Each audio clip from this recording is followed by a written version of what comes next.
In 1958, the Edmund Fitzgerald was unveiled. 729 feet of steel hailed as unsinkable, the king of the Great Lakes. Yet 17 years later, she vanished in a matter of seconds without a single distress call. How could the perfect ship disappear in a perfect storm? The answer exposes unsettling truths about confidence, design, and the very limits of human mastery. Launched from the slipways at River Rouge in June 1958, the Edmund Fitzgerald drew immediate attention for her sheer scale. Measuring 729 feet from bow to stern, she was the largest ship ever to sail the Great Lakes, built to the absolute limits allowed by the locks and channels of the inland waterways. Her beam stretched 75 feet and her hull stood 39 feet high, dimensions that transformed the Fitzgerald into a floating colossus, designed for a single purpose: to move more iron ore, faster than any vessel before her. The Fitzgerald's heart was a Westinghouse steam turbine, rated at 7,500 horsepower. This engine drove a single screw, pushing the ship through rough water at speeds that set cargo records year after year. The engine room, lined with gleaming pipes and gauges, was a showcase of mid-century American engineering, automated for efficiency, but built for power. In 1969, a diesel bow thruster was added, giving the ship added precision when maneuvering in tight harbors, a rare feature at the time. The main deck was dominated by 3 vast cargo holds, each stretching the length of a city block. 21 watertight steel hatches, each 11 by 48 feet, sealed these spaces from the elements. The hatch covers, clamped with heavy dogs and lined with thick gaskets, were meant to keep out even the most determined waves. With every detail, from welded seams to reinforced coamings, the Fitzgerald was engineered to inspire confidence. In her first year, she carried more than 26,000 tons of taconite pellets per trip, gliding across Lake Superior with a reputation for reliability. Among Great Lakes sailors, she was known simply as the Queen of the Lakes, a ship built to endure whatever the inland seas could deliver. On November 9, 1975, the Edmund Fitzgerald departed Superior, Wisconsin, her holds filled with 26,000 tons of taconite pellets bound for Detroit. Captain Ernest McSorley, a mariner with more than 4 decades on the lakes, signed the departure log and ordered the lines cast off. The ship's papers, stamped and certified, reflected compliance with every regulation of the era. Yet beneath the surface, a quiet compromise had become routine. Industry standards had shifted in the years since the Fitzgerald's launch. Load line amendments allowed the vessel to ride lower in the water than her designers intended, reducing freeboard by more than 3 feet.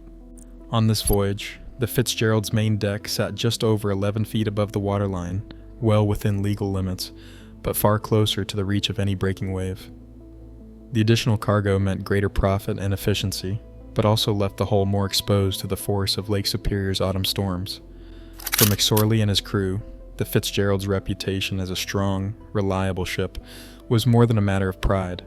It was a foundation for every decision made at the helm. The taconite cargo, heavy and dense, provided stability in calm water, but if the weather turned, a deeply loaded hull could suffer under repeated pounding. Still, the captain's philosophy was shaped by years of safe passage and the expectation that skill and steel would prevail. The logbooks, the certificates, the measured confidence of the men aboard all pointed to a routine crossing. Yet as the ship cleared the harbor and set her course northeast, the Fitzgerald carried not only the weight of iron ore, but also the hidden burden of those small, sanctioned risks that accumulate unseen until tested by the lake. By dawn on November 10th, Lake Superior had become a vast engine of chaos. 2 powerful weather systems collided above the lake, unleashing a low-pressure vortex that deepened at a rate rarely seen in the inland waters. Barometers aboard every vessel fell sharply, dropping below 29 inches of mercury, a warning that the storm's intensity would only grow. Winds accelerated past 70 miles per hour, roaring out of the northwest with the force of a hurricane. The air filled with dense, wet snow, blinding crewmen and turning radar screens into fields of static and ghostly echoes. On the open lake, waves built rapidly. By mid-morning, swells reached 20 feet, their faces steep and close together. By afternoon, the largest crests towered to 25 feet or more, driven by the long fetch and the relentless wind. Each wave struck the Fitzgerald's hull with the weight of thousands of tons, slamming steel against water in a punishing rhythm. The ship's long, flat deck, just over 11 feet above the churning surface, became a target for boarding seas. Spray froze on railings and deck fittings, adding weight and stripping away any margin for error. Electronic navigation, once a source of confidence, faltered under the onslaught. Snow squalls scattered radar signals, filling displays with clutter and masking the outlines of nearby ships and the looming shape of Whitefish Point. The Fitzgerald pressed on, guided now by dead reckoning and the experience of her captain, but the lake's surface had become a shifting maze of ice, wind, and water. Every mile forward meant greater exposure to the storm's full force, a contest not of skill, but of endurance against a system that had reached its peak. The ship's steel, her machinery, and her crew were now subject to stresses far beyond any ordinary passage. In the final hours of November 10th, 1975, the Edmund Fitzgerald pressed on through darkness and gale. At 3:30 p.m., Captain Ernest McSorley radioed the Arthur M. Anderson, 2 vent covers gone, a fence rail swept away, and a noticeable list. Water was coming aboard, though the full extent remained unclear. The Fitzgerald's radars had both failed, leaving the crew blind in blinding snow. McSorley requested the Anderson provide radar bearings and distances, navigation by voice, not by instrument. Waves continued to strike with force, each one testing the battered deck and the men working above and below.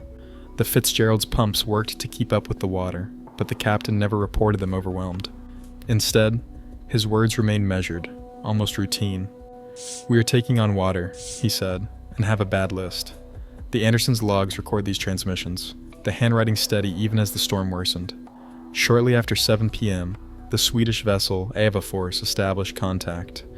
McSorley's tone was calm but carried the weight of the storm. "I have a bad list, lost both radars, and am taking heavy seas over the deck. One of the worst seas I've ever been in."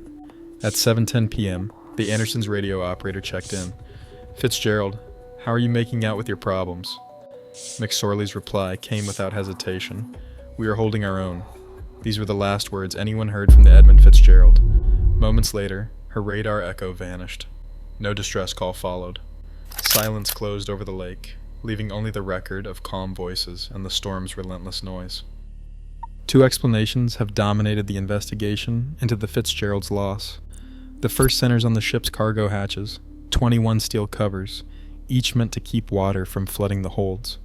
According to Coast Guard and NTSB reports, repeated waves may have battered these covers until one failed, allowing thousands of gallons of water to pour into the cargo spaces.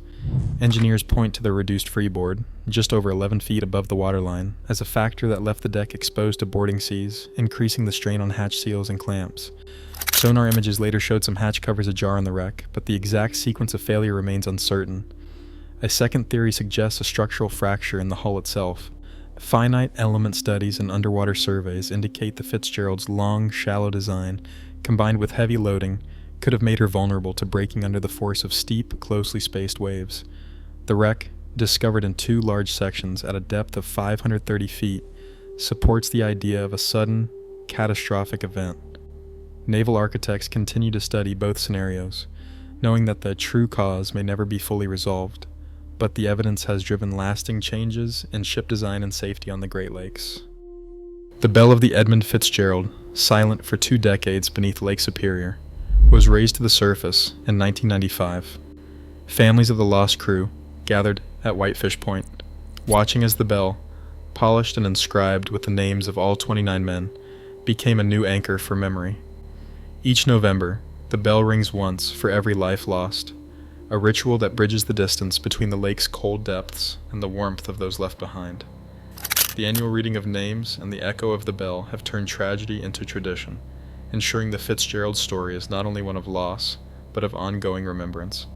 In the years since, new safety rules, stronger hatch covers, restored freeboard, mandatory emergency beacons, stand as quiet testaments, shaped by the lessons carried up from the depths. Launched in 1958 at 729 feet, the Edmund Fitzgerald was once the largest ship on the Great Lakes, a product of precise engineering and industrial pride. On November 10th, 1975, she vanished from radar in just seconds, taking all 29 crew with her. Investigations confirmed damage to hatches and water-filled holds, but the exact failure, whether a collapsed hatch or a fractured hull, remains unresolved in official reports. The wreck rests at a depth of 530 feet and was found broken in 2. Her bell was recovered and enshrined in 1995. In the years since, her loss has driven new safety regulations for Great Lakes freighters, from stronger hatch covers to updated emergency beacons. Yet, some questions about her final moments remain unanswered in the record. The Edmund Fitzgerald stands as lasting evidence that no vessel, no matter how advanced, is immune to the ultimate power of nature.